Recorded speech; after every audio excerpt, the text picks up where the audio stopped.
క్రీస్తునాథుని యందు ప్రియ సహోదరి సహోదరులారా, సామాన్య 21వ ఆదివార ధ్యానాంశానికి మీకు స్వాగతం. ఈరోజు మనం ఆలకించే సువార్త పఠనము లూకా సువార్త 13వ అధ్యాయము 22 నుండి 30 వరకు ఉన్న వచనాల నుండి గ్రహింపబడింది. ఈ పఠనాన్ని ఆధారంగా చేసుకొని కొంతసేపు మనము దేవుని యొక్క వాక్యాన్ని ధ్యానించుకుందాం. సువార్త పట్టణంలో యేసు ప్రభు యెరూషలేముకు వెళ్తూ ఉండగా ఒక వ్యక్తి ప్రభువును అడిగినటువంటి ప్రశ్న, రక్షణ పొందేవారు కొలది మంది మాత్రమేనా అని.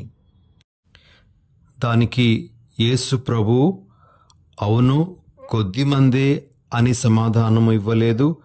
అదేవిధంగా కాదు, అందరూ అని కూడా సమాధానం ఇవ్వలేదు. ప్రభు తన సమాధానాన్ని వేరే విధంగా ఇవ్వడం జరిగింది. ఆయన ఈ విధంగా ఆ వ్యక్తితో అంటూ ఉన్నారు, ఇరుకైన మార్గమున ప్రవేశింపుము, అనేకులు ఆ ద్వారమున ప్రవేశింప ప్రయత్నింతురు, కానీ అది వారికి సాధ్యపడదు. రక్షణ పొందేవారు కొద్దిమందా ఎక్కువ మందా అని తెలుసుకునేటువంటి పని నీది కాదు. నీవు నీ రక్షణ కొరకు శ్రమించు అని ప్రభు ఆ వ్యక్తికి సమాధానం ఇస్తూ ఉన్నట్లుగా మనము గ్రహించాలి.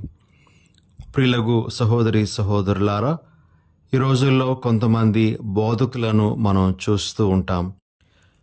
వారు దేవుని స్థానంలో నిలబడి దేవుని తరపున మాట్లాడుతూ ఉన్నట్లుగా పలానా వ్యక్తులకు రక్షణ లేదు, పలానా వ్యక్తులు రక్షింపబడలేదు, పలానా సంఘానికి చెందినటువంటి వారు రక్షణ పొందినవారు కాదు అని తీర్పు తీరుస్తూ ఉంటారు. దేవుని స్థానంలో నిలబడి తీర్పు తీర్చటానికి మనమెవరు? పలానా వ్యక్తి రక్షణ పొందాడా లేదా అనేటువంటిది నిర్ణయించాల్సింది దేవుడు, దేవుని యొక్క కృపే గాని మానవ మాత్రులమైనటువంటి మనమెవ్వరం కూడా కాదు. అయితే ఈరోజు ఈనాటి సువార్త పఠనాన్ని బైబిల్లో ఉండేటువంటి కొన్ని ఇతర వాక్యాలను ఆధారంగా చేసుకొని రక్షణ అంటే ఏమిటి, ఈ రక్షణను ఎవరు పొందగలరు అనే విషయాన్ని మనము కొద్దిగా ధ్యానించడానికి ప్రయత్నం చేద్దాం. ప్రియులకు సహోదరి సహోదరులారా, రక్షణ అనేటువంటిది ఒక తెరువబడినటువంటి ద్వారం. యేసు ప్రభు తన యొక్క శ్రమల, మరణ, పునరుత్థానముల ద్వారా మన కొరకై తెరిచినటువంటి ద్వారము రక్షణ. ఈ ద్వారం తెరవడానికి మనమెవరం కూడా ఎటువంటి ప్రయత్నం చేయలేదు. ఇది మన యొక్క శ్రమ కాదు, లేదా మన యొక్క మంచితనం కూడా కాదు ఆ ద్వారాన్ని తెరిచినటువంటిది. ఇది కేవలము దేవుని యొక్క కృప, దేవుని యొక్క ఉచిత దానం. అయితే ఈ రక్షణ అనేటువంటి ద్వారము ఎల్లప్పుడూ తెరిచే ఉంచబడుతుంది అని కూడా మనము అనుకోకూడదు. ఈ ద్వారము ఒక సమయంలో మూసివేయబడుతుంది. మూసివేయబడినటువంటి ఆ ద్వారము మరలా తెరువబడదు. మనము ఎంతసేపు ఆ ద్వారం ముందు నిలబడి ఆ ద్వారాన్ని, తలుపును తట్టినా మరి అది తెరువబడదు అనే విషయాన్ని మనం గ్రహించాలి. కాబట్టి రక్షణ అనేటువంటిది మనకు ఉచితంగా ఇవ్వబడినటువంటి దేవుని యొక్క కృప. అందుకే పౌలు గారు ఎఫెసీయులకు రాసిన లేఖ 2వ అధ్యాయము 5వ వచనంలో ఈ విధంగా అంటారు, దేవుని కృప వలననే మీరు రక్షింపబడితిరి అని.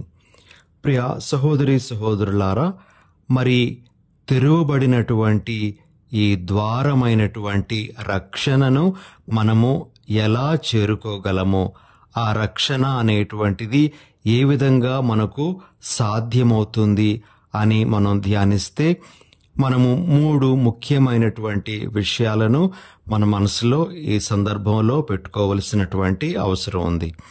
మొట్టమొదటిది ఏమిటి అంటే, ఈ ద్వారము తెరువబడినటువంటి ఆ ఇరుకైనటువంటి ద్వారాన్ని మనం ఎలా చేరుకుంటాము అంటే, విశ్వసించి జ్ఞానస్నానం పొందడం ద్వారా. మార్కు సువార్త 16వ అధ్యాయము 16వ వచనంలో మనకు ఈ వాక్యం ఎలా కనబడుతుంది. విశ్వసించి జ్ఞానస్నానము పొందువాడు రక్షింపబడును. ప్రియ సహోదరి సహోదరులారా, అయితే మనము ఈ సందర్భంలో మన మనసులో పెట్టుకోవలసినటువంటి ఒక ముఖ్యమైనటువంటి విషయం ఏమిటి అంటే, బప్తిస్మము అనేటువంటిది మనలను రక్షణ మార్గంలో పెడుతూ ఉంది. బప్తిస్మము మన మీద పెట్టేటువంటి బాధ్యతలు అనేటువంటివి మనము చివరి వరకు కూడాను మోయాలి. అలా మోసినప్పుడే మనము నిజంగా రక్షింపబడతాము అనే విషయాన్ని గ్రహించాలి. మరి అందుకే మత్తయి సువార్త 24వ అధ్యాయము 13వ వచనంలో ఈ విధంగా ప్రభు మాటలను మనం వింటాం. కట్టకడ వరకు నిలకడగా ఉన్నవాడే రక్షణ పొందగలడు అనే మాట. కాబట్టి కేవలము బప్తిస్మము తీసుకొని నేను రక్షణ పొందాను అని చెప్పటానికి ఎవరికీ అర్హత లేదు. బప్తిస్మము మన మీద ఏ ఏ బాధ్యతలైతే పెడుతూ ఉందో ఆ బాధ్యతలను మనం నెరవేర్చాలి. కొన్నిసార్లు మనం కొంతమందిని చూస్తాం, పెళ్లికి మాత్రమే బప్తిస్మం తీసుకుంటారు. ఆ తర్వాత తాము తీసుకున్న బప్తిస్మం గురించి, జ్ఞానస్నానం గురించి పూర్తిగా మరిచిపోతారు. మరికొంతమంది బప్తిస్మము తీసుకుంటారు, కానీ దానికి తగ్గట్లుగా తమ జీవితాలు ఉండవు. వాళ్ళ జీవిత విధానం అనేటువంటిది ఇక వేరే మార్గంలోనే వెళ్తూ ఉంటుంది. ఇటువంటి వారు మేము జ్ఞానస్నానం పొందాం కదా, మాకు కూడా రక్షణ ఉంటుంది అని చెప్పటానికి ఏమాత్రము అర్హత లేనటువంటి వారే. కాబట్టి చిట్ట చివరి వరకు నిలిచినటువంటి వాడే, నిలకడగా ఉన్నటువంటి వాడే రక్షణ పొందగలడు అనే విషయాన్ని మనము ఈ సందర్భంలో గుర్తు చేసుకోవాలి. ఇక రెండవ విషయం, ఎవరు రక్షణ పొందగలరు అంటే, ఈరోజు మనం ఆలకించిన సువార్త పఠనంలోనే మనకు సమాధానం దొరుకుతుంది. లూకా సువార్త 13వ అధ్యాయము 24వ వచనంలో ప్రభు అంటున్నారు, ఇరుకైన మార్గమున ప్రవేశింపుము అని. ప్రియ సహోదరి సహోదరులారా, ఇరుకైన మార్గము అని మనము చదువుకునేటప్పుడు అది మనకు అనేకమైనటువంటి విషయాలను బోధిస్తూ ఉంది. అయితే ఒక 2 విషయాలను మాత్రము ఈ సందర్భంలో మనము ధ్యానించుకుందాం. ఇరుకైన మార్గము అనగా యేసు మార్గము, అంటే యేసు వలె జీవించడం, యేసు వలె ప్రేమించడం, యేసు వలె శ్రమలకు సిద్ధపడడం. ఇది అంత సులభమైనటువంటి విధానము, మార్గము కాదు. అయితే ఎవరైతే యేసు వలె జీవించటానికి యేసును తమ ముందు నిలుపుకొని ఆయన వెనకాతల వెళ్తారో అటువంటి వారు ఈ ఇరుకైన మార్గమున ప్రవేశించినటువంటి వారుగా మనం చెప్పవచ్చు.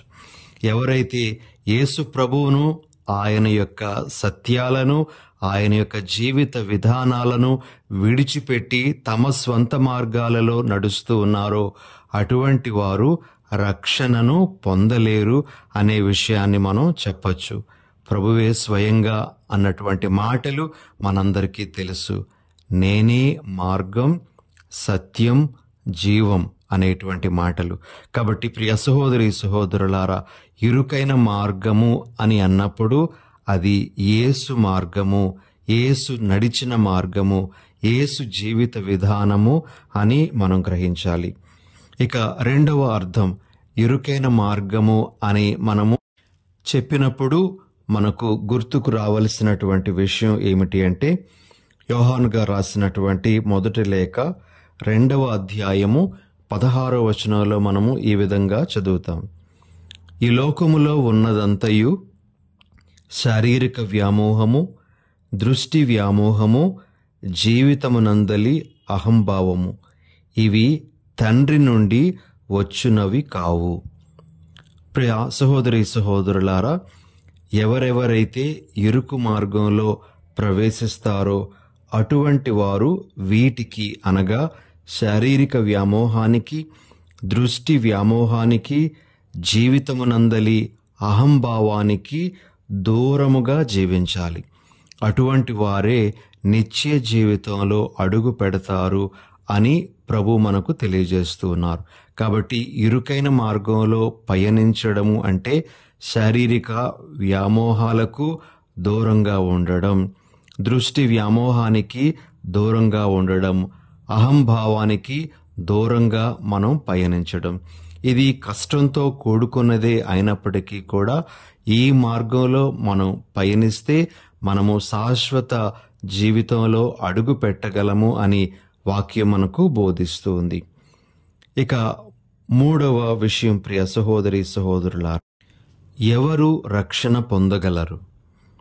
అపోస్తుల కార్యములు 10వ అధ్యాయము 34 నుండి 35 వరకు ఉన్న వచనాలను మనం చూస్తే పేతురు గారు తన యొక్క ప్రసంగంలో ఈ విధంగా అంటారు: దేవునికి భయపడుచు సత్ప్రవర్తన కలవాడు ఏ జాతివాడైనా దేవునికి అంగీకారయోగ్యుడే.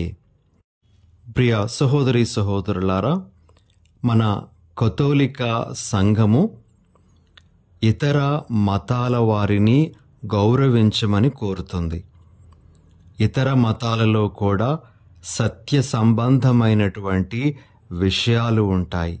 వారు వాటిని పాటిస్తూ ఉండేటప్పుడు వారు కూడా రక్షణ పొందడానికి అర్హులే అనే విషయాన్ని మన కథోలిక శ్రీసభ తెలియజేస్తుంది. యేసు ప్రభు గురించి వారికి తెలియనప్పుడు, ఆ యేసు ప్రభు సాధించినటువంటి ఆ రక్షణ కార్యం గురించి వారికి తెలియనప్పుడు, వారు అవలంబించేటువంటి ఆ సత్య సంబంధమైనటువంటి విషయాలను బట్టి మనము వారికి కూడా రక్షణలో భాగం ఉంటుంది అని అంగీకరిస్తాం. అయితే యేసు ప్రభు గురించి తెలిసిన తర్వాత, యేసు ప్రభు సాధించిన ఆ రక్షణ గురించి తెలుసుకున్న తర్వాత యేసు ప్రభువును వారు మనఃపూర్వకంగా తిరస్కరించి ఆ ప్రభువును ద్వేషించినట్లయితే అటువంటి వారికి రక్షణ అనేటువంటిది ఉంటుందా అనే విషయంలో మన సందేహాన్ని మనము వెలిబుచ్చుతాం. ఇది కథోలికులంగా మనము గ్రహించాల్సినటువంటి విషయం, ప్రియ సహోదరి సహోదరులారా. కాబట్టి రక్షణ అనేటువంటిది ఎవరికి వస్తుంది అనే విషయాన్ని మనము ధ్యానిస్తే ఈ 3 ముఖ్యమైనటువంటి విషయాలు ఈరోజు మన మనసులో పెట్టుకోవాలి. ఇంకా చాలా ఇతర విషయాలు ఉన్నాయి, అయినప్పటికీ ఈరోజు మనం ధ్యానించడానికి ఈ 3 ముఖ్యమైన విషయాలు అనగా జ్ఞానస్నానం పొంది మనం పొందినటువంటి ఆ విశ్వాసాన్ని కడవరకు నిలబెట్టుకోవాలి. తరువాత యేసు మార్గంలో మనం నడుచుకోవాలి. అంతేకాకుండా ఈ లోక సంబంధమైనటువంటిది శారీరక వ్యామోహము, దృష్టి వ్యామోహము, జీవితమునందలి అహంభావము, వీటిని విడిచిపెట్టి జీవించాలి. ఇరుకైన మార్గంలో మనం ప్రవేశించాలి, ఆ మార్గంలో పయనించాలి. అప్పుడు మనము రక్షణ పొందగలం. అదేవిధంగా దేవునికి భయపడుచు సత్ప్రవర్తన కలవాడు ఎవరైనా సరే రక్షణ పొందగలడు. యేసు ప్రభువుని మనఃపూర్వకంగా ఎవరు కూడా తిరస్కరించకుండా ఉంటే వారు కూడా రక్షణ పొందే అవకాశం ఉంటుంది అనేది మనం నమ్మే విషయం. ఇక ప్రియ సహోదరి సహోదరులారా, రక్షణ పొందడం అనేటువంటిది దేవుని యొక్క ఉచిత కృపే అయినప్పటికీ మన యొక్క పాత్ర కూడా పాక్షికంగా ఉంది అని బైబిల్ మనకి బోధిస్తూ ఉంది.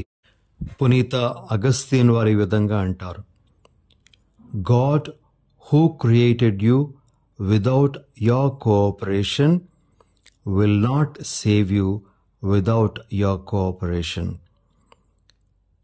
నీ ప్రమేయం లేకుండా నిన్ను సృష్టించిన దేవుడు నీ ప్రమేయం లేకుండా నిన్ను రక్షించడు అని.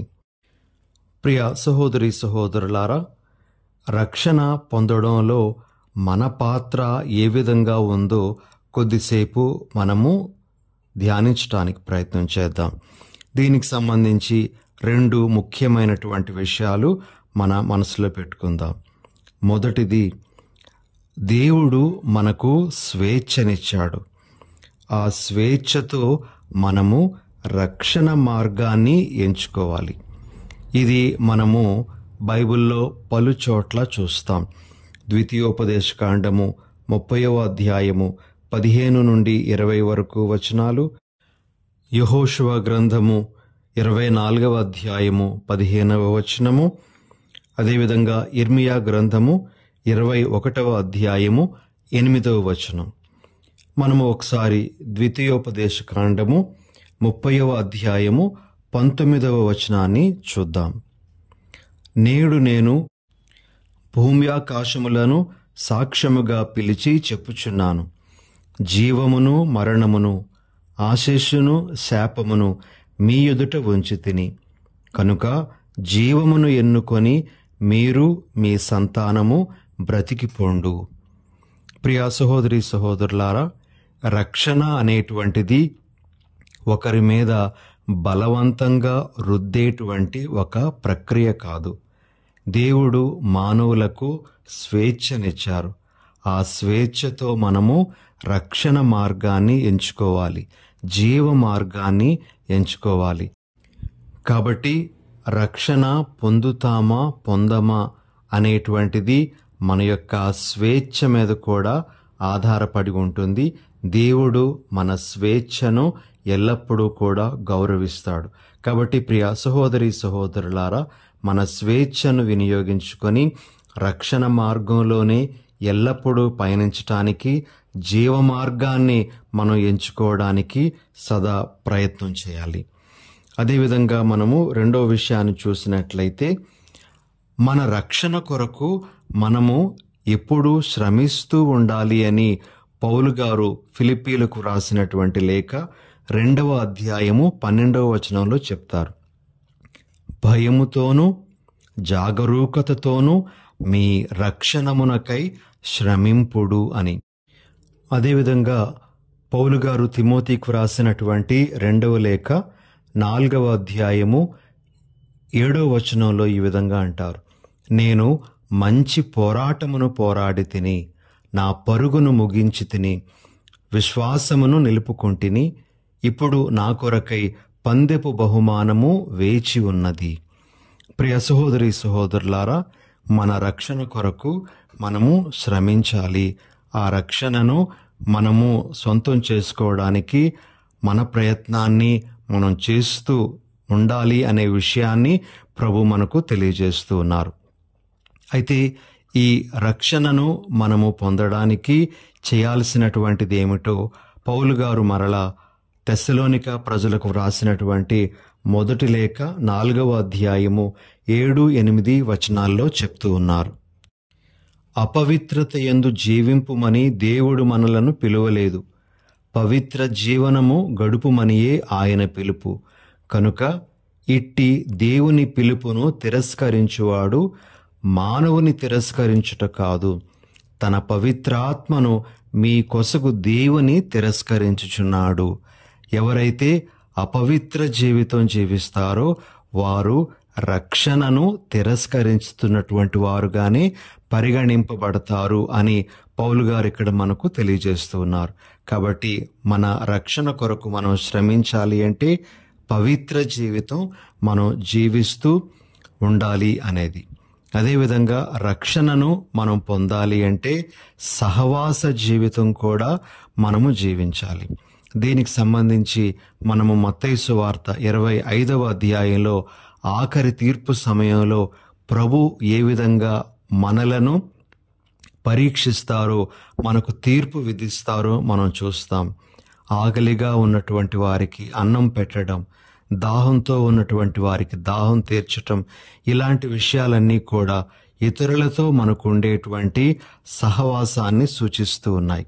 మరి ఎవరైతే ఇలాంటి సహవాస జీవితం జీవించటానికి కృషి చేస్తారో అటువంటి వారు రక్షణను పొందగలరు అనే విషయాన్ని ప్రభు మనకు ఇక్కడ తెలియజేస్తూ ఉన్నారు.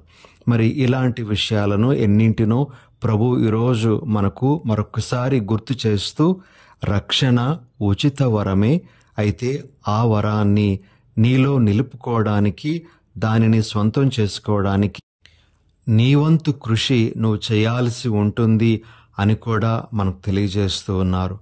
అటువంటి మంచి జీవితాన్ని జీవిస్తూ ఆ దేవుని మహిమపరుస్తూ ఒకనాడు ఆయన యొక్క దివ్య ముఖాన్ని చూసేటువంటి భాగ్యాన్ని మనందరికీ అనుగ్రహించమని ఈ దివ్య బలిలో ప్రభువుని ప్రార్థన చేసుకుందాం. దయగల ప్రభువా, ప్రేమగల మా తండ్రి, ఈరోజు రక్షణకు సంబంధించినటువంటి అనేకమైన విషయాలు మీరు మాకు బోధిస్తూ ఉన్నందులకై మీకు స్తోత్రాలు. మేము విన్న విషయాలను ప్రభువా మా మనసుల్లో పదిలపరుచుకొని, మీరు మా కోసం తెరచినటువంటి ఆ రక్షణ ద్వారాన్ని చేరుకొని, ఆ ద్వారము గుండా ప్రవేశించి మిమ్ములను మేము కలుసుకొని కలంతకాలము మీతో జీవించే భాగ్యాన్ని మాకు ప్రసాదించమని మా ప్రభువైన యేసు నామమున అడిగి వేడుచున్నాం తండ్రి. ఆమెన్. పితా, పుత్ర, పవిత్రాత్మ నామమున ఆమెన్.